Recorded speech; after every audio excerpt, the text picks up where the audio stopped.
Alice in Wonderland episode 2. Dimulai dengan memperlihatkan seorang gadis yang bernama Usagi sedang panjat tebing bersama ayahnya. Namun, hal itu terjadi sebelum ia terjebak di dalam game ini. Usagi sekarang berada di atas memandangi kota penuh dengan laser-laser yang menakutkan sambil memegang kartu remi dan bersumpah akan bertahan hidup. Pada pagi hari, Arisu mencoba menggunakan mobil, tapi tidak ada satupun mobil yang berfungsi. Chota mulai merenungkan, mungkin sebelumnya ada yang menembakkan senjata yang mampu menghancurkan elektronik di seluruh kota.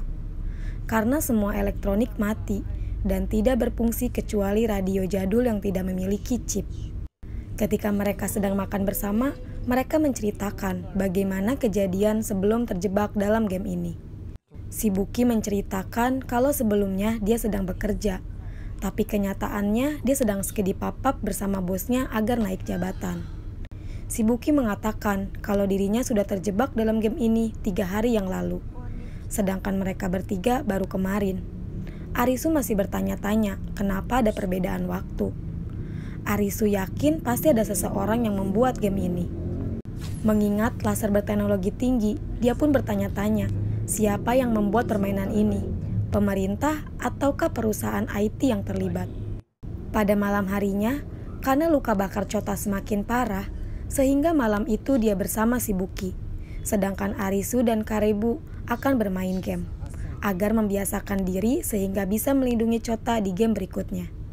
Selain itu, mereka juga harus mencari dokter untuk Chota.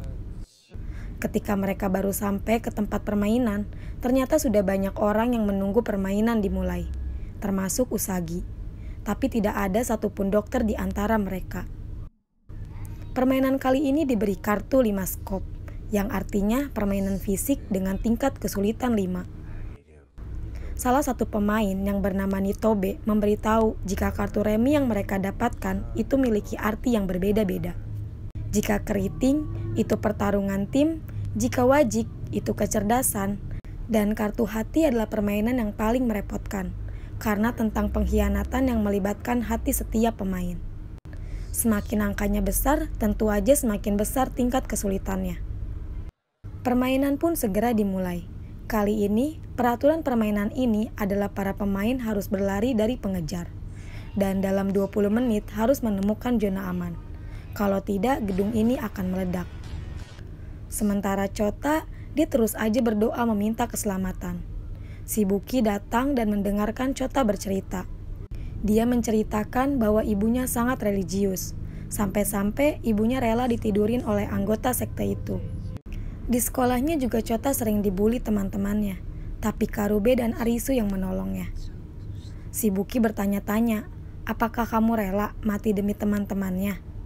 Chota nggak menjawab karena dia menyadari betapa sulitnya hidup dia. Shibuki menghiburnya sampai akhirnya mereka sekedip papap bersama. Di sebuah apartemen, para pemain mencari lokasi teraman. Arisu, Karube, dan Nitobe berusaha mencari pintu yang tidak terkunci. Sampai akhirnya muncul siapa orang yang mengejar mereka. Dia adalah pria bertopeng kuda. Dia menembaki para pemain satu persatu. Mereka hampir aja ketembak, tapi mereka langsung kabur. Arisu dan Karube selamat, tapi Nitobe mati tertembak. Pemain yang berusaha kabur dari apartemen itu juga akan mati terkena laser. Permainan semakin tegang, karena pengejar sudah banyak menembaki para pemain. Karube dan Arisu melakukan yang terbaik. Arisu menyadari pria bertopeng itu memiliki kelemahan. Penglihatannya terbatas karena topengnya. Arisu berpikir, untuk menyelesaikan permainan ini harus bekerja sama. Sehingga Arisu berteriak, memberitahu keberadaan pria bertopeng itu ada di lantai berapa. Usagi meresponnya dan melacak pergerakan pria bertopeng. Usagi yang merupakan seorang pemanjat, dia bisa dengan mudah berpindah dari lantai menuju lantai lainnya untuk menghindari si pembunuh. 8 menit tersisa. Semua pada tegang. Namun mereka mampu bekerja sama. Karube dan Aguni menghajar pembunuh. Sedangkan Arisu dan Usagi mencari zona nyaman agar gedung ini tidak meledak. Lalu Arisu bisa memecahkan di mana zona nyaman itu berada. Karena sebelumnya, Arisu melihat pengejar itu menembaki pintu tersebut dari jarak jauh. Pasti melindungi sesuatu. Arisu menghampiri pintu itu dan ternyata Chixie yang dari tadi diam aja sebenarnya udah menyadari kalau itu zona aman. Sisa 3 menit. Arisu membuka pintunya. Ketika mereka berdua masuk, ternyata ada penjaganya yang sudah siap menembak. Tapi Chixie berhasil melumpuhkan penjaga. Arisu terjebak di ruang aman. Di ruang itu ada tombol untuk menghentikan bom tersebut, tapi membutuhkan 2 orang yang menekannya secara berbarengan. Arisu berteriak agar ada salah satu pemain lagi yang bisa menghampirinya ke ruang aman, yaitu nomor 406. Usagi yang mendengarnya langsung beranjak dengan keahlian memanjat. Sedangkan Karube dan Aguni terjadi pertarungan yang gila-gilaan. Perut Karube sampai tertusuk pisau. Wajah Aguni juga terluka gara-gara pisau.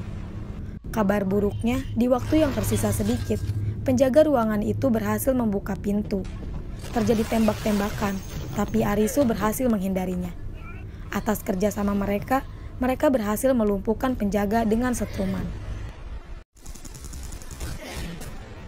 Akhirnya, Usagi dan Arisu menekan tombol bersamaan dengan sisa waktu 1 detik. Permainan pun berakhir. Ternyata penjaga itu seorang wanita. Dia mengenakan kalung di lehernya.